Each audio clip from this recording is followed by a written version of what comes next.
Ardahan ve Kızılelma'dan bahsederken henüz operasyonel olmamalarına ve üretim süreçleri dün Cumhurbaşkanı Erdoğan'ın 2025'teki Endonezya ziyaretinde drone, roket ve Oke, kabar gacor dari Turki nih bos. Jadi baru-baru ini admin kutip dari media pertahanan Turki, Sanayife Safunma, menampilkan wawancara Dubes Indonesia untuk Turki Bapak Ahmad Rizal Purnama. Nah, dalam pernyataan terbarunya pada 25 Agustus 2026, beliau pun telah buka suara terkait kerjasama alutsista mantap antara Indonesia-Turki yang ternyata nggak cuma jet tempur generasi 5K-an yang diteken 48 unit, serta drone tempur baru Kizilelma 12 unit dengan opsi tambahan hingga 48 unit berikutnya. Nah, tak cuma itu bos, tapi ternyata juga disebutkan ada 4 unit kapal perang frigate, kemudian eksplorasi kerjasama helikopter sampai kapal selam, dan juga pabrik rudal. Nah loh, lantas frigate apa sajakah itu 4 unit? Kemudian helikopter dan kapal selam apakah itu? Pabrik rudal apa saja? Penasaran beritanya? Cus, Markipas. Mari kita kupas berita lengkapnya satu per satu bosku.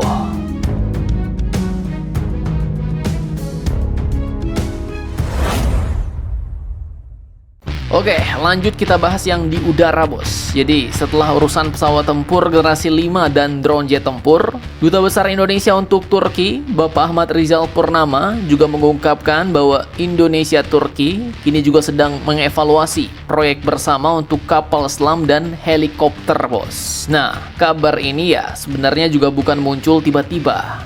Setelah admin ceki-ceki, dokumen resmi KBRI Ankara periode 2024 hingga Maret 2025 dulu sudah mencatat penjajakan kerjasama kapal selam termasuk rancangan Turki maupun kapal selam Jerman tipe 214 yang dibangun di Turki. Nah, tipe 214 ini menarik bos, karena Turki memang membangun varian berkemampuan AIP alias Air Independent Propulsion melalui program Race Class. Artinya ya, Turki bukan sekedar menjual kapal, tapi juga sudah punya pengalaman memproduksi kapal selam berbasis desain Jerman dengan kandungan industri lokal yang tinggi. Jadi, kalau kerjasama ini benar-benar berkembang, yang dibidik Indonesia ya bisa saja bukan sekedar membeli kapal selam jadi, tetapi juga akan mendapatkan pengalaman teknologi dan kemampuan produksi dari Turki.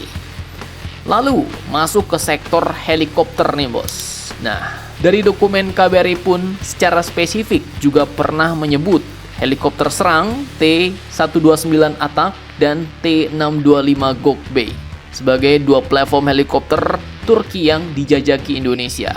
Yang pertama, helikopter T-129 Atak ini merupakan helikopter serang bos. Ini cocok untuk misi dukungan udara, operasi anti lapis baja, dan operasi darat. Sementara helikopter Gökbey adalah helikopter utility multiguna. Bahkan pada tanggal 25 Agustus 2024, Turkish Aerospace telah membuka kantor teknologi di Bandung yang antara lain katanya untuk mendukung program T625 Gökbey dan melibatkan puluhan engineer. Mantap, mantap jos nih. Kemudian tak cuma itu, selain itu Dubes RI untuk Turki ini juga menyebutkan pengadaan kapal-kapal perang frigate dari Turki. Bukan cuma 2 biji, tapi ternyata 4 biji. Nah loh, apa sajakah itu?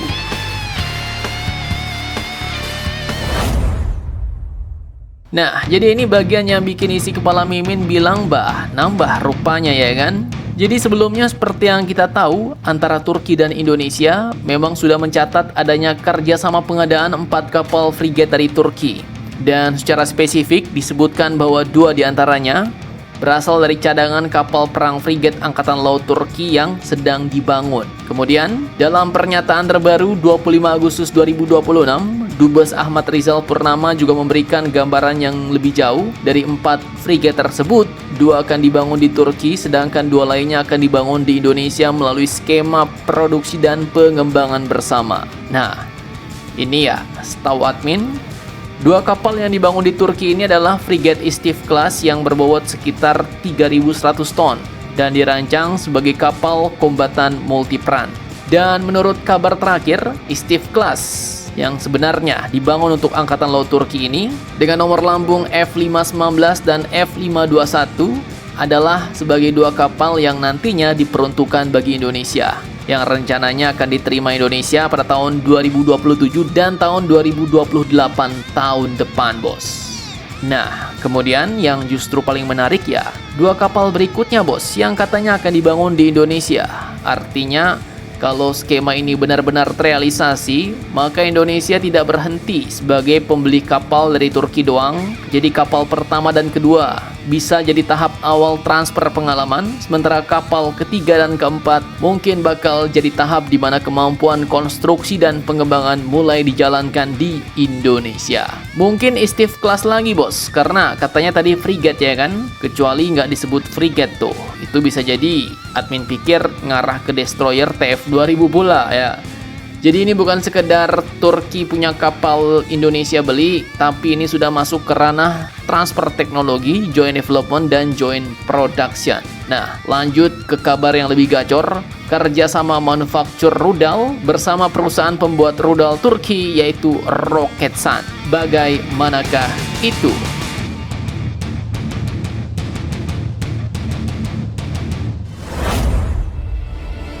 Oke, jadi pada 11 Juni 2025 dalam pameran Indo Defense 2025 di Jakarta, Roketsan telah menaikkan 2 kontrak dengan PT Republik Defense Indonesia. Salah satunya terkait pengadaan Atmaka dan Atmaka Weapon System. Sementara kerjasama lainnya mengarah pada pengembangan kapabilitas industri, transfer teknologi, dan produksi lokal.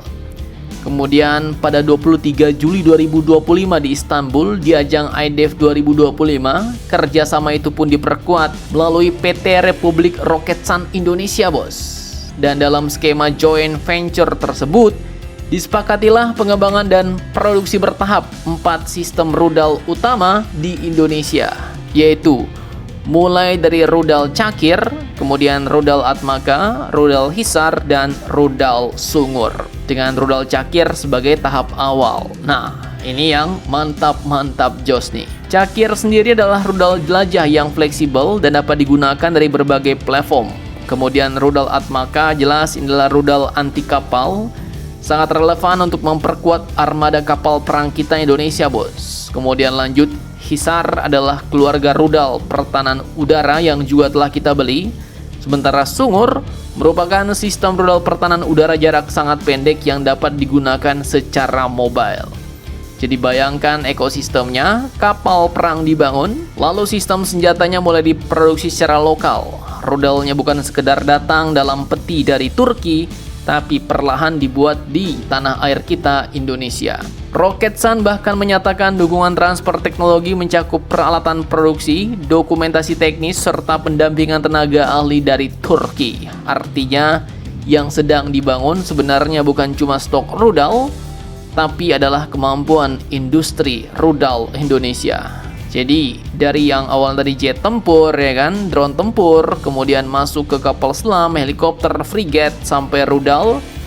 Nah, ini satu pola mulai terlihat jelas nih, bos. Indonesia-Turki kini sedang mencoba naik kelas dari hubungan penjual dan pembeli menjadi hubungan partner industri pertahanan.